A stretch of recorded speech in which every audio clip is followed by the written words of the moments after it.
So the Avada just updated, and now you have the capability of shooting in Cine, which is going to give you 10-bit color.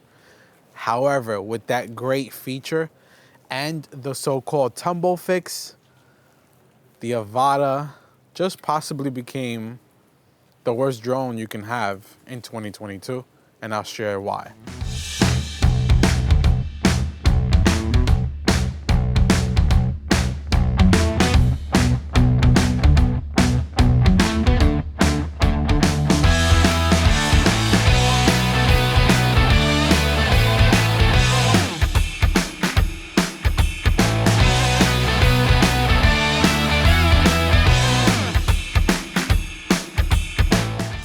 What's going on YouTube? My name is Eddie and I am a content creator here in New York City, making tremendous videos for you guys on FPV footage and just drone footage overall, and really trying to showcase and educate everyone that watches my channel on all of my learnings.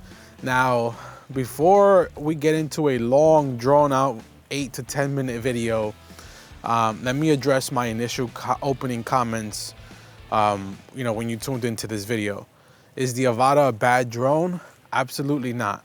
I just finished flying the Avada after the new firmware update, which requires you to now plug in your phone in order to enable, I guess, remote ID. And some may say, like, this drone now sucks, don't buy it, blah, blah, blah. But I actually think there's nothing wrong with that. In fact, after the fiasco that happened to me in Dominican Republic, where I lost, a drone, and it was an FPV drone. I always plug in my phone now just so I can see all the additional warning messages that I may not see on my goggles. I also want my drone to know my exact location. That way I know if I'm entering an authorization zone. I want to know if I'm within a bubble or I'm approaching a bubble, or if I actually went inside of a geofence bubble. I want to know all of that. And without having your phone, the goggles won't know this information. Yes, the goggles sort of knows based on GPS coordinates and I guess any offline data that it's storing, knows your location, but I don't think you're getting the most accurate information. So that being said, I would strongly recommend the Avada. If you're still looking for this thing and you're still looking for the remote, DroneWorks is a great place to check out for this purchase or any other drone needs that you may have. But now, with that being said, let's backtrack a little and let's get into the new process now of arming the Avada, which requires you to plug in your phone.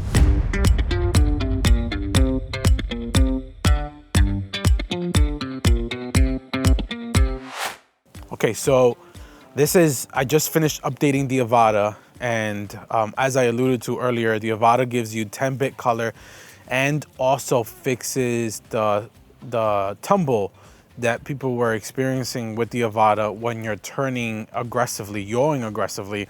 Now what the Avada is programmed to do is to kick you out of manual mode and switch you automatically into GPS mode and just have you hover there.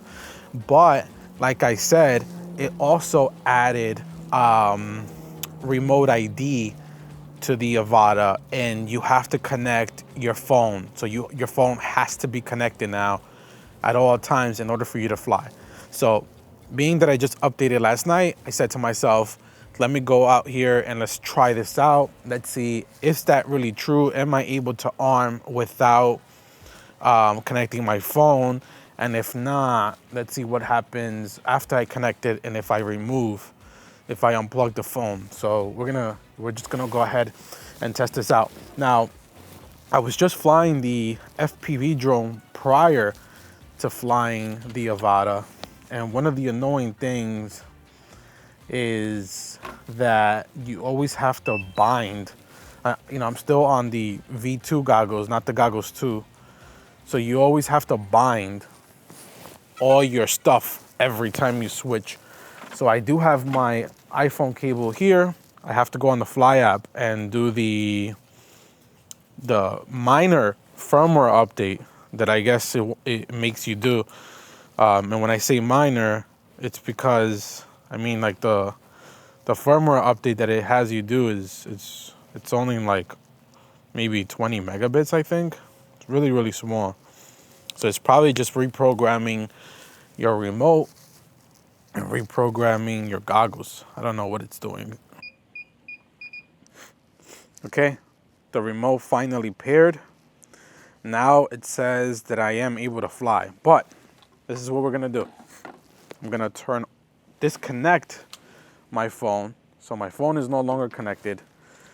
I'm going to put the goggles. Goggles are over my head, and I'm getting an error on the screen that says remote ID error. Hey, this is Eddie from the future here. Just wanted to let you know that I messed up pretty bad here.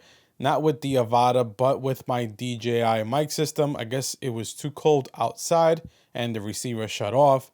I was recording internally onto the mic, but I messed that up also, where I did not stop the recording, and eventually the microphone as I was flying died and the file didn't close properly, thus there's no audio. But what I was saying here in this clip is that as I was preparing for the flight, I did notice that there was a remote ID error as I unplugged my phone. When I plugged the phone in, the remote ID error went away. And as I was hovering then in normal mode or even sports mode, I did unplug my phone and the Avata was able to continue to fly in normal or sports. I then landed and plugged in my phone to remove the remote ID error, and was going to do a manual flight in ACRO and ask my buddy that was with me if he can unplug my phone as the ultimate test to see what would happen while I was flying the DJI Avata in ACRO, aka manual. See what happens with that error. Stay tuned.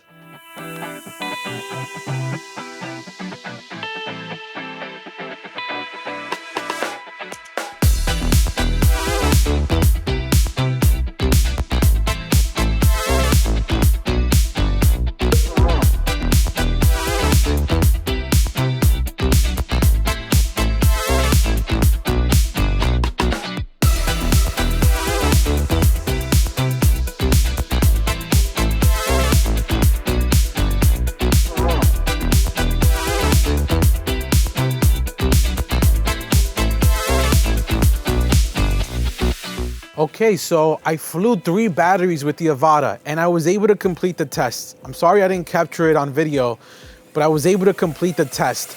My buddy, who you hear there flying a drone, doesn't want to be on camera. He goes by the name of Anonymous Ray. He unplugged my phone while I was flying in manual mode in ACRO. And guess what? The Avata, nothing happened to it. I was able to continue on my flight, continuing on my cinematic journey here. And there was 0 issues. So 0 issues overall. Now I did get a remote ID error on my screen, and it said, you know, remote ID error, and it was in brown, but nothing ever happened with the drone. I was 100% able to continue on my flight. But when I did land, I noticed that that remote ID error turned red. And I tried arming the drone again, and it wasn't able to arm after it was red. So my closing comments, closing conclusions, if you're thinking about buying the Avata and this is preventing you from doing so, then I would say buy the Avata. Like, don't let this prevent you from buying the Avata. Now, there's 2 different thought processes here that you can kind of come to a conclusion with. Are you scared to buy a drone because of the remote ID stages or the remote ID implementations that's coming down the pipeline that goes into effect in September 2023? Then if you're thinking about that, then I wouldn't recommend that you buy any drone until this is all settled and we really know and we really find out what remote ID is all about. On the flip side, if you're on the fence on buying the Avata because of this whole new enhancement where you have to plug in your phone, is it annoying to plug in the phone? Yes. Is it a deal breaker? No. In the opening of this video, I mentioned that I always plug in my phone now, and it doesn't matter if I'm, flying the Mavic 3. I tether my hotspot to my RC because I want to make sure that the drone is giving me the most accurate and up-to-date information on the location that I'm flying. So, in my opinion, there's nothing wrong with flying with your phone. If it unplugs or you lose service, you know, today I noticed that nothing happens to the Avata. So overall, this was really good. I'm highly satisfied, and I really like the 10-bit coloring. We'll have to see once I color grade it on the computer how it looks. Probably have to update or capture or obtain a new LUT, I should say.